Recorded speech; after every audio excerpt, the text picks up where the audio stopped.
how do we make sure choice doesn't become too overwhelming? You're quite right. I come across this so many a time. It's a common trait that we all go through because, like you said, we've had limiting choices from when we were growing older, and you get a sense of direction. People guide you through it. You have mentors, you have parents, you have teachers and trainers. So decision making makes it easier. But when you reach your age, you think, well, where do I start? And it can be very overwhelming because there's a mixture of excitement and anxiety as well. That what if you make a wrong decision, or what if you choose the wrong thing, or have you got enough resources, or have you got enough talent, and have you got the health to carry you forward? So all these things can be overwhelming, but to manage that is actually take some time and space out from the hustle and bustle of the life that you've led. It's Yeah. what I call the hamster wheel. It's not easy to step off that because you think, oh, I'm doing okay. I'll carry on as it is. But sometimes, at least slow the wheel down a little bit, so you get a chance and space to think. Now, trying to do it on your own can be very difficult unless you're super smart and you know yourself inside out. And there's very few of those who can actually determine what they want to do and pick from the resources they have.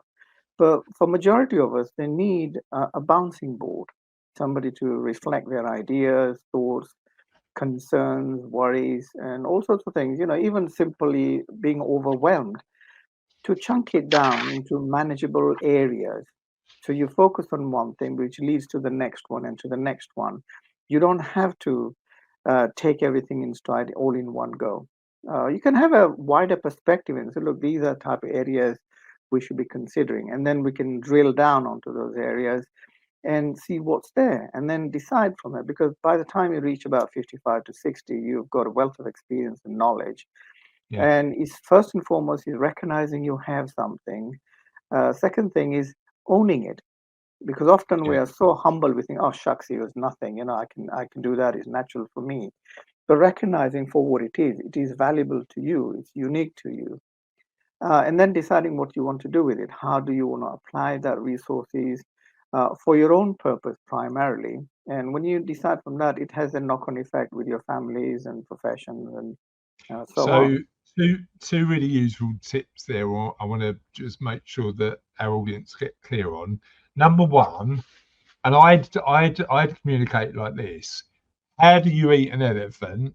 Bite by bite. Now, I'm not suggesting everybody goes out there and eats elephants, but that big what happens next question, you haven't got to answer immediately, right? It's step by step, bite by bite. Just make sure you're taking small actions towards that goal. So that was a super powerful tip.